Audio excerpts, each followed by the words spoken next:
Welcome to Xylem learning. Amrutha miss ആണ്. അപ്പൊ മക്കളെ, മാത്സ് പൊതുവെ എല്ലാവർക്കും ഇഷ്ടമാണെങ്കിൽ കൂടി കുറച്ച് പേർക്കെങ്കിലും ഇടയ്ക്ക് പറയാറുണ്ട് അല്ലെ, മാത്സ് ബുദ്ധിമുട്ടാണ് അല്ലെ, മാത്സ് ഇഷ്ടമല്ല എന്നൊക്കെ പറയുന്ന കൂട്ടുകാർ നമ്മുടെ കൂട്ടത്തിലുണ്ട്. അപ്പൊ എന്തുകൊണ്ടാണ് ഇവർക്ക് മാത്സ് ഇഷ്ടമല്ല അല്ലെങ്കിൽ മാത്സ് ബുദ്ധിമുട്ടാണ് എന്ന് പറയുന്നതിന്റെ കാരണം? അതിൽ മെയിൻ ആയിട്ട് ഒറ്റ കാരണമേ ഉള്ളൂ, ചോദ്യം വായിച്ച് മനസ്സിലാക്കാനായിട്ട് പറ്റുന്നില്ല.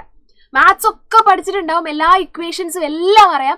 പക്ഷെ ഒരു ക്വസ്റ്റ്യൻ തന്നു കഴിഞ്ഞാൽ ആ ക്വസ്റ്റ്യൻ വായിച്ച് അതിൽ ഏത് ഇക്വേഷനാണ് കൊടുക്കേണ്ടത്, അതെങ്ങനെയാ ക്വസ്റ്റ്യൻ ചെയ്തു തുടങ്ങേണ്ടത്, ഇതാണ് എല്ലാവർക്കും മിക്കവർക്കും അറിയാത്തൊരു പ്രശ്നം എന്ന് പറയുന്നത്. ഇതാണ് മാത്സിലെ ഏറ്റവും വലിയ പ്രോബ്ലം. മാത്സിലെ കോൺസെപ്റ്റുകൾ ഈസിയാണ്, പ്രോബ്ലംസ് ചെയ്യാൻ എളുപ്പമാണ്, ഒക്കെയാണ്. പക്ഷെ ഏത് എവിടെ എപ്പോൾ കൊടുക്കണം എന്നുള്ളത് നമുക്ക് അറിയുന്നില്ല. അതിന് നിങ്ങൾ ശ്രദ്ധിക്കേണ്ട കുറച്ച് കാര്യങ്ങളുണ്ട്. അതിൽ വിഷമിക്കൊന്നും വേണ്ട. കുറച്ച് കാര്യങ്ങൾ നിങ്ങൾ ശ്രദ്ധിച്ചു കഴിഞ്ഞാൽ ഈസി ആയിട്ട് മാത്സിലെ എല്ലാ പ്രോബ്ലംസും നമുക്ക് ചെയ്യാനായിട്ട് സാധിക്കും. അതിൽ ഒന്നാമത്തെ ഏറ്റവും ഇമ്പോർട്ടൻ്റ് ആയിട്ടുള്ള ഒരു കാര്യം എന്ന് പറയുന്നത്, നിങ്ങളുടെ കയ്യിൽ ഒരു ക്വസ്റ്റ്യൻ കിട്ടിക്കഴിഞ്ഞാൽ റീഡ് ദ ക്വസ്റ്റ്യൻ. അപ്പൊ എല്ലാവരും പറയും ക്വസ്റ്റ്യൻ 2 പ്രാവശ്യം വായിക്കണം, 3 പ്രാവശ്യം വായിക്കണം എന്നൊന്നുമല്ല. ഒരു ക്വസ്റ്റ്യൻ ഒരു പ്രാവശ്യം വൃത്തിയായിട്ട് സമയമെടുത്ത് നിങ്ങൾ വായിച്ചാൽ മതി. ഒരു ക്വസ്റ്റ്യൻ 4 പ്രാവശ്യം വായിക്കുന്നതും ഒരു ക്വസ്റ്റ്യൻ കുറച്ച് സമയം എടുത്തിട്ട് ഡീറ്റെയിൽഡ് ആയിട്ട് ഒരു പ്രാവശ്യം വായിക്കുന്നതിനും ഒരേ എഫക്റ്റ് ആണ്.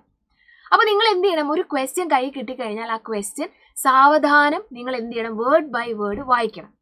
ഇനി ആ വായിക്കുന്ന കൂട്ടത്തിൽ തന്നെ നിങ്ങൾ ചെയ്യേണ്ടത് അണ്ടർലൈൻ ദ ഇമ്പോർട്ടൻറ്റ് ടോപ്പിക്സ്. ചിലപ്പോൾ ചില വേർഡ് പ്രോബ്ലംസ് കാഴ്ചയിൽ ഇതാ ഇത്രയും ഉണ്ടാവും, പക്ഷെ ചോദ്യം ആ കൂടെ 2 ലൈനേ ഉണ്ടാവുള്ളൂ. അപ്പൊ നിങ്ങൾ ചെയ്യേണ്ടത്, ഒരു ക്വസ്റ്റ്യൻ കിട്ടിക്കഴിഞ്ഞാൽ അതിൽ ഫസ്റ്റ് മുതൽ ലാസ്റ്റ് വരെ വായിക്കുമ്പോൾ ചിലതൊക്കെ നമുക്ക് വേണ്ടാത്ത കാര്യങ്ങൾ ഉണ്ടാവും. രാജു രാവിലെ മാർക്കറ്റിൽ പോയി, ഓക്കെ, അവിടെ ആപ്പിള് മുന്തിരി എല്ലാം ഉണ്ടായിരുന്നു. ഇതൊന്നും നമുക്ക് വേണ്ട കാര്യങ്ങളല്ല. അപ്പൊ അതൊന്നും നമുക്ക് വേണ്ട. വേണ്ട കാര്യങ്ങൾ, അവൻ 2 കിലോ ആപ്പിള് വാങ്ങി, ആ 2 കിലോ ആപ്പിള് വാങ്ങി എന്ന് പറയുന്നത് നമുക്ക് വേണ്ട കാര്യമായിരിക്കും. അപ്പൊ എന്ത് ചെയ്യണം, ആ വേർഡ്സിന് അല്ലെങ്കിൽ ആ ഒരു സെന്റൻസിന് മാത്രം അടിയിൽ അണ്ടർലൈൻ ചെയ്യുക. ഇമ്പോർട്ടൻ്റ് ആണ് ഈ കാര്യം. ബാക്കിയുള്ളത് നിങ്ങൾ മൈൻഡ് ചെയ്യണ്ട. അപ്പൊ 2 കിലോ ആപ്പിൾ വാങ്ങി, 1 കിലോ ആപ്പിളിന് 10 രൂപയാണ്. അപ്പൊ നിങ്ങൾ എന്ത് ചെയ്യണം, അതും നിങ്ങൾക്ക് വേണം. അപ്പൊ അതും നിങ്ങൾ അണ്ടർലൈൻ ചെയ്യണം. അപ്പൊ ഇതേപോലെ ഒരു ചോദ്യം വൃത്തിയായിട്ട് വായിക്കുക. വായിക്കുന്ന കൂട്ടത്തിൽ തന്നെ ഇമ്പോർട്ടൻ്റ് ആയ സാധനങ്ങൾക്കടിയിൽ നിങ്ങൾ എന്ത് ചെയ്യണം, അണ്ടർലൈൻ ചെയ്യണം. അപ്പൊ നിങ്ങൾ ആലോചിക്കും, മിസ് എങ്ങനെയാ ഇമ്പോർട്ടൻ്റ് ആയത് തിരിച്ചറിയാം? നമ്പറുകൾ കൂടെ ഉണ്ടെങ്കിൽ അത് ഇമ്പോർട്ടൻ്റ് തന്നെയായിരിക്കും. അപ്പൊ അതൊക്കെ നിങ്ങളൊന്ന് മാർക്ക് ചെയ്ത് വെക്കുക. ഓക്കെ അല്ലേ? അപ്പൊ ആദ്യം ചോദ്യം വായിക്കുക, ഇമ്പോർട്ടൻ്റ് ആയ ടോപ്പിക്ക് അണ്ടർലൈൻ ചെയ്യുക. ഇനി നിങ്ങൾക്ക് ഏറ്റവും ഇമ്പോർട്ടൻ്റ് ആയിട്ട് അടുത്ത് ചെയ്യേണ്ട ഒരു കാര്യം എന്ന് പറയുന്നത്, ഇപ്പൊ രാജു മാർക്കറ്റിൽ പോയി ആപ്പിൾ വാങ്ങി മുന്തിരി വാങ്ങി എന്നൊക്കെ പറയുവാണെങ്കിൽ രാജുവിന് പകരം നിങ്ങളാണ് പോകുന്നത് എന്നങ്ങ് സങ്കല്പിക്കുക. ഓക്കെ, നിങ്ങളാണ്, അതായത് നിങ്ങളാണ് ആ സിറ്റുവേഷനിൽ ജീവിക്കുന്നതെന്നൊന്ന് ആലോചിച്ചാൽ മതി. വേർഡ് പ്രോബ്ലംസ് എല്ലാം തന്നെ റിയൽ ലൈഫ് ഇൻസിഡന്റ് ആയിട്ട് നമുക്ക് കണക്ട് ചെയ്യാനായിട്ട് പറ്റും. അതായത് നമ്മളുടെ ചുറ്റും നടക്കുന്ന കാര്യങ്ങളാണ് വേർഡ് പ്രോബ്ലംസിൽ കൂടുതലായിട്ട് വരുന്നത്. അപ്പൊ നിങ്ങൾ ആ ഒരു സിറ്റുവേഷൻ നിങ്ങൾക്കാണ് സംഭവിച്ചതെന്ന് അങ്ങ് വിചാരിക്കുക. അപ്പൊ നിങ്ങൾക്ക് ഓട്ടോമാറ്റിക്കലി അതിന്റെ സൊല്യൂഷൻ വന്നോളൂ.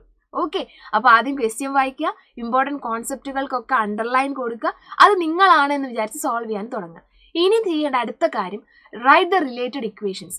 നമ്മളുടെ പേപ്പറിന്റെ ആൻസർ ഷീറ്റിന്റെ അല്ലെങ്കിൽ നിങ്ങൾ എഴുതുന്ന ബുക്കിന്റെ സൈഡിൽ അത് റിലേറ്റഡ് ആയിട്ടുള്ള എല്ലാ ഇക്വേഷൻസ് ഉണ്ടെങ്കിൽ അതൊക്കെ ഒന്ന് എഴുതി വെക്കുക.